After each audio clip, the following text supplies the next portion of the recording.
기자 김경래 최강 시사.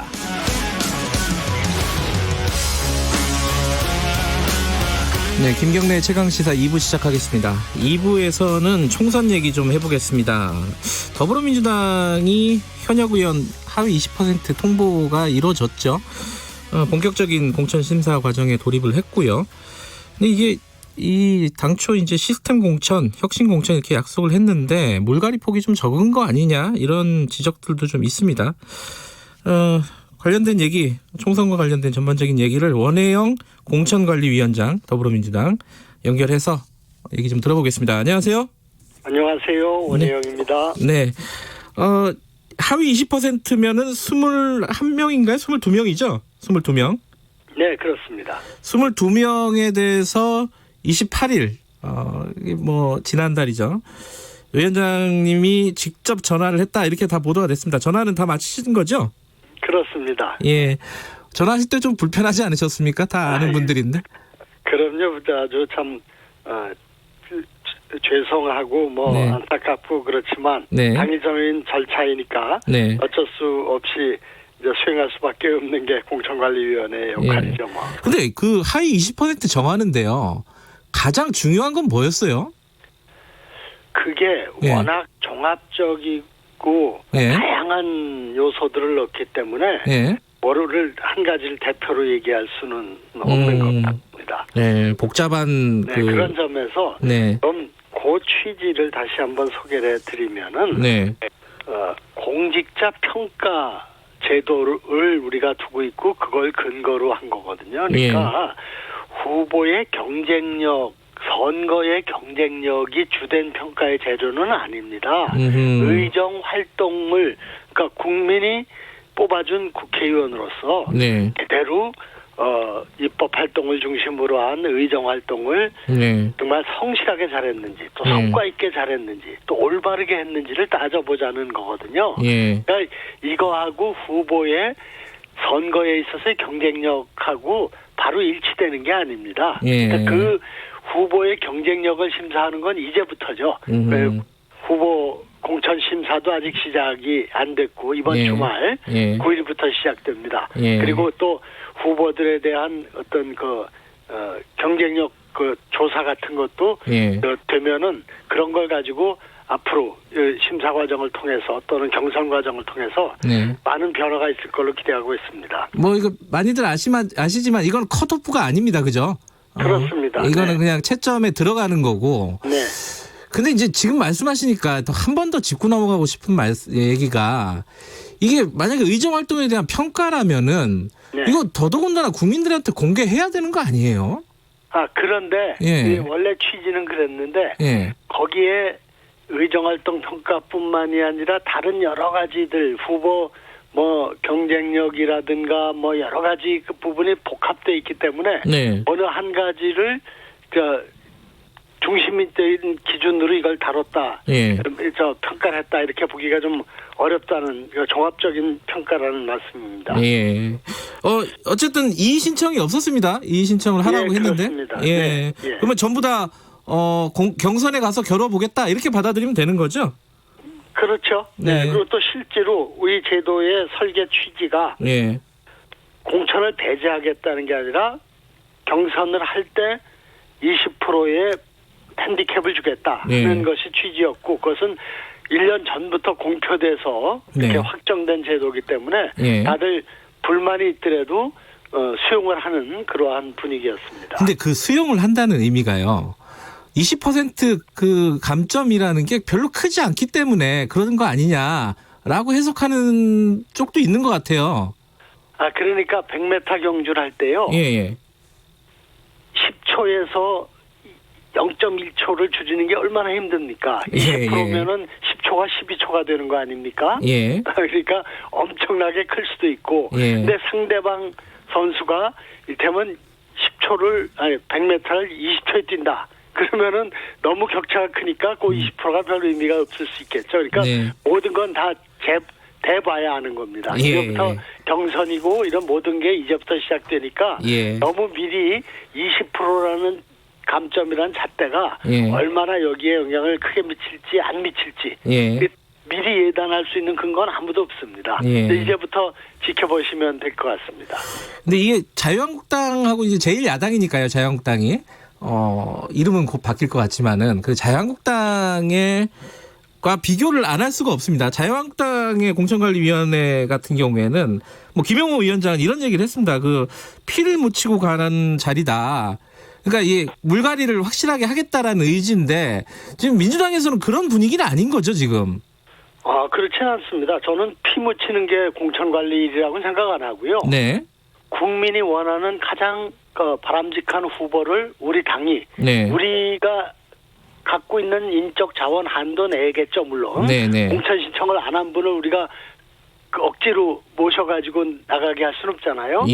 이번 민주당의 대표 선수로 총선에 출마하겠다 하는 분들 중에 가장 경쟁력 있는 국민들이 마음에 들어할 후보를 뽑아내는 과정이니까 피를 묻히는 일하고는 상관없을지 몰라도 정말 우리로서는 땀을 흘리는 정말 또 고통스럽지만 국민에게 가장 좋은 결과를 보여드리기 위한 아주 힘든 산고의 시간이라고 생각을 합니다. 그런데 이제 지금 현역 의원 같은 경우에 지금 출마자가 숫자야 뭐 위원장님이 훨씬 더 잘 아시겠지만 109명이라고 지금 보도가 나오고 있습니다. 근데 그 중에 경쟁자 없이 단수로 가는 후보자가 64명이에요. 이러면은 물갈이라고 보기에는 좀 쉽지 않은 게 아니냐 이런 우려도 있습니다. 어떻게 보세요? 그래서 모든 게 이제부터 시작되는 겁니다. 다 이제부터 시작되는군요. 과거에 19대, 20대에 현역 의원 단수면 이걸 조사해봐야 실효가 없지 않습니까? 그래서 안 했었어요. 근데 이번에는 현역 의원까지도 단수, 그러니까 원외 후보들 중에 단수가 있는데도 많습니다. 이건 물론이고 현역 의원들까지도 모두 다 적합도 조사를 하겠다. 그러니까 이분이 경쟁력이 있냐 없냐를 정밀하게 보겠다는 겁니다. 그래서 이를테면 당의 지지율보다 훨씬 지지율이 낮다. 또는 지지하는 분들의 비율보다 반대하는 분들의 비율이 훨씬 높다. 그러면 이분 현역 의원이고 단수 신청했다고 해서 공천줘서 이길 수 있겠냐. 고민을 우리가 안 할 수 없는 거죠. 그럴 때 일단은 전략공천도 검토를 할 수 있고 도저히 이분 가지고는 본선거를 못 치르겠다. 이건 뭐 우리가 헌납하는 꼴이다. 이렇게 되면은 추가 공모도 해야죠. 이건 굉장히 좀 힘든 일이지만 당연히 선거는 이겨야 되는 거고요. 그 선거 승리를 통해서 우리 당과 우리 정부가 하고자 하는 국가적 과제들을 수행할 수 있는 기본 환경을 만드는 거 아니겠어요? 그래서 저는 아주 엄정하게 단호하게 해야 된다고 생각하고 이게 역대 공천 과정에서 없었던 일입니다. 그래서 모든 어떤 변화의 시작은 이제부터다. 적합도 조사를 하고 면접 조사를 하고 이런 걸 통해서 또 경선을 통해서 후보자들 간에 누가 제일 경쟁력이 있는지 국민들이 지지할 수 있는 어떤 조건과 역량을 갖고 있는지를 하나하나 따져보고 또 결정을 해나가게 될 겁니다. 그러니까 단수 공천, 그러니까 혼자 신청한 지역구라고 하더라도 적합도 조사를 해서 그 부분이 미흡하면은 떨어뜨릴 수도 있다 이런 거네요. 전략 공천으로 갈 수도 있다. 그렇겠죠. 그러니까 아무리 현역 의원이고 혼자 공천 신청했지만 그분에 대한 적합도가 워낙 떨어지면은 당으로서는 냉정한 판단을 안 할 수가 없는 거죠. 그러니까 이게 워낙 떨어진다는 게 이게 어느 정도인지 이 부분은 뭐 좀 정리가 된 부분이 있습니까? 이것도 상대적인 겁니다. 조사를 해가지고 대부분의 현역 의원들이 적합도에서 특히 당의 지지율과 후보 지지율 간의 편차가 플러스 쪽으로 나면 그건 아주 굉장히 경쟁력 있는 거 아니겠어요? 이를테면 당 지지도가 이제 40%인데 이 후보는 50%다. 그럼 뭐 논란한 여지가 없는 거고요. 당 지지도는 40%인데 이분은 30%다 또는 20%다 그럴 때 그런 분들이 많으면 또 전부 다 그 물갈이 하는 게 지혜로운 일이 아니죠. 사람이 하늘에서 떨어지거나 땅에서 솟아나는 게 아니잖아요. 그러니까 그런 점에서는 고민을 좀 많이 해야 될 거고 대부분의 상당한 부분은 지지율이 높은데 또 상당한 부분은 지지율이 아주 낮다. 그러면은 그때는 판단이 좀 쉬워지겠죠. 예. 또 하나 여쭤보고 싶은 게 이번에 청와대 출신 그 후보자들이 굉장히 많습니다. 그죠? 한 70명 된다고 하는데. 뭐 정확히 모르겠는데 그렇게까지 많지 않을 걸로 알고 있습니다. 그래요? 네. 일부 언론에서는 한 70여 명 정도라고 보고 있는 것 같은데 어찌됐든 그 사람들이 여론조사할 때 이제 대통령 관련된 직함을 사용 못하게 하기로 한 거죠, 지금 상황이. 예, 정확히 말씀드리면 네. 청와대 비서실, 네. 비서관 예. 또는 행정관 예. 다 쓸 수 있는 겁니다. 앞에 예. 전 현직 대통령 이름만 쓰지 못하게 된 겁니다. 이름만요? 청와대 근무 경력은 예. 그대로 쓰게 돼 있습니다. 아하. 그러면 뭐 그 부분에 대해서는 뭐 그 출신들이 우리 좀 불리한 거 아니냐 이렇게 생각하는 거는 좀 무리가 있는 거네요. 글쎄 그건 다 판단하기 나름인데요. 네. 만일 우리 당이 여론조사할 때 대통령 이름을 사용하도록 했다고 하면 우리 언론에서는 어떻게 반응했을까요? 응? 이것도 예. 청와대 출신들에 대한 특혜 아니냐 이런 또 여론이 있을 거 아니겠습니까? 그래서 이게 당이나 우리 공관위가 어떤 선택을 하든지 지금은 공격을 받게 돼 있습니다. 이를테면 당나귀 팔러 가는 부자의 형편이라고 얘기할까요? 그런 어려운 점이 있습니다. 근데 이제 헷갈리겠네요. 노무현 대통령인지 문재인 대통령인지. 그죠? 전 대통령 비서실, 행정관 뭐 이러면은 그죠? 뭐 그렇죠. 근데 이명박 대통령이나 박근혜 대통령 시절에 거기서 일하지는 않았겠어요. 대부분의 원장에 공천하는 분들이요. 예. 그리고 대통령 이름을 쓰면은 보통 뭐 10% 안팎의 이 지지율이 높아진다고 해요. 네. 그런 점에서 정치 신인들은 이제 20%의 가산점이 받게 돼 있는 점도 있고 또 신인이라고 해서 전부 청와대 근무 경력을 가진 분들만은 아니잖아요. 그럴 때는 그렇게 또 하기 때문에 잘못하면은 또 그 이름을 쓰게 할 때 왜 청와대 출신들만 특혜를 주느냐 이런 논의도 또 제기가 돼 있고 그렇기 때문에 여러 가지 감안해서 결정을 했습니다. 네. 그 부동산 문제 때문에 투기 지역 내 1가구 2주택 갖고 있다 이러면은 이 부분은 좀 감점 주고 이런 원칙들은 정확하게 수립이 된 건가요? 우리 공천관리위원회에서는 공천 심사를 할 때 이거에 대한 룰을 우리가 아직 확정하지 않고 있습니다. 네. 당에서 이미 투기 지역 내에 1가구 1주택 보유 원칙을 정한 걸로 됐기 때문에 우리가 그걸 당연히 존중할 걸로 생각합니다. 그건 존중이 될 것으로 생각하고 계신다라는 거고. 그리고 정치 신인한테 뭐 가점 주는 거요? 한 20% 가산점 주는 거하고 뭐 그리고 그 청년 여성 이런 그 가산점 주는 부분들은 다 확정대로 가는 거죠?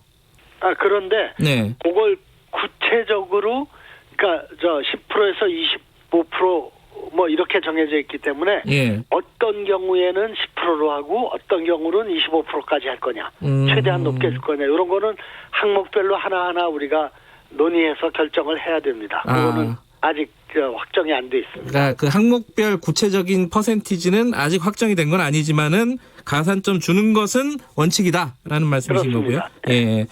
그리고 또 한 가지 궁금한 게요. 이건 많은 사람들이 좀 의아하게 생각하는 부분이 있어요. 인재 영입한 사람들 있지 않습니까? 벌써 뭐 10몇 호까지 나왔는데 이분들은 이번에 이제 비례대표 같은 경우에 당선되기가 쉽지가 않은 상황이잖아요. 지금 더불어민주당 같은 경우에. 문이 좁아졌죠. 정문이 된 거죠. 이 사람들은 어떻게 배치를 하는 게 원칙입니까? 그래서 전략공천 대상 지역으로 뭐 제 지역구도 포함되어 있습니다만 현역 의원이 출마하지 않는 곳을 일단 1차 대상으로 정해놨죠. 근데 저는 뭐 현역 의원이 없다고 그래서 그 지역에 무조건 전략공천한다. 그리고 그렇지 않은 곳은 또 전략공천 일체 안 한다. 이거는 너무 기계적인 기준이라고 생각을 합니다. 그렇게 되지 않을 거고요. 전략공천 지역은 결국 현재 후보가 없는 데는 물론이고 있다 하더라도 그 후보들 가지고 이번 총선에서 좋은 결과를 낼 수 있겠냐 네. 하는 것에 그러니까 경쟁력 기준으로 따져서 네. 우리가 전략 공천을 해서 그 선거에서 이길 수 있는 확률을 높일 수 있는 쪽으로 네. 이렇게 넓게 검토가 될 것 같습니다. 그러니까 네. 이를테면 단수 공천 지역도 적합도 조사해서 너무 뒤떨어지면 네. 여기는 불가피하게 전략 공천을 해야 되지 않을까 또는 추가 공모를 해서라도 현재 후보보다 좀 더 경쟁력 후보를 우리가 모셔야 되지 않을까 이런 고민을 하게 되겠죠. 그 아까 제가 여쭤본 그 하위 20% 의원들 있지 않습니까? 네. 그 지역구에 이제 영입 인사들을 배치하는 뭐 그런 전략도 좀 있습니까? 그거는 그 자체가 기준은 못 되고요. 예. 그러니까 하위 20%에 들어간 분도 결국은 적합도의 문제고 경쟁력의 문제입니다. 네. 이분 갖고는 도저히 안 되겠구나 싶으면 경선이 있는 지역에서는 경선에서 걸러질 거고요. 네. 그리고 경선을 설사 하더라도 이분이나 저분이나 너무 도토리 키재기라서 본 선거에서 승리하기가 어렵다고 할 때는 좀 전략 공천 같은 걸 생각할 수가 있겠죠. 예. 그런 점에서 후보의 경쟁력이라는 게 절대적인 기준이다. 가장 예. 중요한 기준이다. 이렇게 말씀드릴 수 있습니다. 이 사람에 대해서 몇 가지만 좀 여쭤보겠습니다. 먼저 그 송병기 울산시 경제부시장 전이죠. 지금 울산시장 선거 개입 의혹 연루돼 있어가지고 검증위에서 적격 여부를 결정을 못했어요. 공관위로 넘긴다는 건데 이거 어떤 기준으로 살펴볼 예정이세요? 그 상세한 내용을 제가 파악을 못하고 있어서 네. 구체적으로 얘기해 드리긴 어렵습니다만 네. 검증위가 우리 공천관리위원회에다 이 사안을 넘긴 이유는 네. 송병기 씨가 원래는 출마 의사가 없었는데 기소된 이후에 출마 의사를 밝혔기 때문에 그 네. 정확한 동기가 무엇인지 파악되지 않았다. 네. 그러니까 잘 살펴달라 이런 얘기인데 아시다시피 이 울산 사건은 검찰이 청와대 하명 수사 프레임을 씌워놓은 거거든요. 네. 근데 왜 이 일이 이렇게 문제가 됐냐 하면은 소위 고래고기 되돌려준 예. 사건이라고 하는 이 검찰의 비리 의혹 내진 부실 수사를 비록 수사를 하다 보니까 이렇게 된 거거든요. 예. 그런 점에서 이런 것들을 전체적으로 한번 잘 좀 따져볼 필요가 있을 것 같고요. 그 예. 점에서 송병기 씨 변인의 주장이 본인은 주장대로 자신의 주장대로 결백한지 예. 또 이 문제를 보는 울산 지역이나 국민들의 시각은 어떤지 이런 것들을 종합적으로 파악하는 것이 필요할 것 같습니다. 이거 좀 다른 얘기지만 그걸 파악하려면 공소장 같은 거 좀 볼 수 있어야 되는 거 아니에요? 법무부에서 그건 아직 구체적으로 모르겠습니다. 법무부에서 네. 공개를 안 해가지고 좀 논란이 되고 있지 않습니까? 그거 어떻게 생각하세요? 그거는? 적절한 절차와 기준에 따라서 진행이 되겠죠. 알겠습니다. 정봉주 전 의원은 어떻게 되는 겁니까? 지금 검증이 안 거치고 공천위에 그냥 바로 신청해 버렸어요. 불이익 줘야 된다는 얘기가 있었는데 그 불이익을 주는 형태로 지금 결정이 되는 겁니까? 어떻습니까? 불이익을 줘야 된다라는 게 아마 검증위의 예. 의견인 것 같습니다. 네. 네, 어쨌든 우리 공천관리위원회에서는 논의해서 우리가 결정할 일이죠. 예. 다만 이제 검증위를 거치지 않으면 어떤 불이익을 줘야 한다라는 게 당원 당규상 명시되어 있는 일이 아니거든요. 네. 그런 점에서 역시 우리 공천관리위원들이 시대적 상식과 감각 또 국민의 눈높이 등을 중요하게 고려해서 판단할 걸로 생각하고 있습니다. 예. 자, 이 김의겸 전 대변인 이제 총선 불출마를 밝혔는데 거기에 최동욱 전 검찰총장 얘기가 나오고 있어요. 전북에 군사네요. 이거는 개인적으로는 좀 어떻게 보세요? 이게 출마하는 게 보기 전에 처음 듣는 얘기라서 뭐가 뭔지 모르겠네요. 처음 들어보세요? 총장이 어쩌다는 거죠? 거기 후보로 거론된다는 말씀이신가요? 일종의 등판설이죠. 등판설. 설 가지고 얘기하기는 어렵겠죠. 그러니까 예를 들어 이게 맥락이 좀 비슷한데 임종석 전 실장 같은 경우도 본인은 정계 은퇴를 했잖아요. 네. 최동욱 검찰총장도 본인이 나온다고 한 건 아닌데 이런 사람들이 지금 이번 총선에서 필요할까 이 부분에 대한 위원장님의 어떤 개인의 의견을 좀 여쭤보는 겁니다. 저는 최동욱 총장 같은 분을 우리가 모실 수 있으면 참 좋지 않을까 그런 생각이 드네요. 개인적인 의견입니다. 예. 어떤 차원에서 그런 건지 간단하게 말씀해 주실 수 있으신가요? 좀 검찰이 해야 할 어떤 본연의 네. 어떤 역할에 대한 책임감이 있었고 그것 때문에 희생을 당하고 네. 그런 분 아닌가요? 그래서 네. 저는 더 좋은 이미지를 갖고 있습니다. 네, 알겠습니다. 오늘 말씀 여기까지만 드려야겠습니다. 고맙습니다. 고맙습니다. 네, 더불어민주당 원혜영 의원 공천관리위원장이었습니다.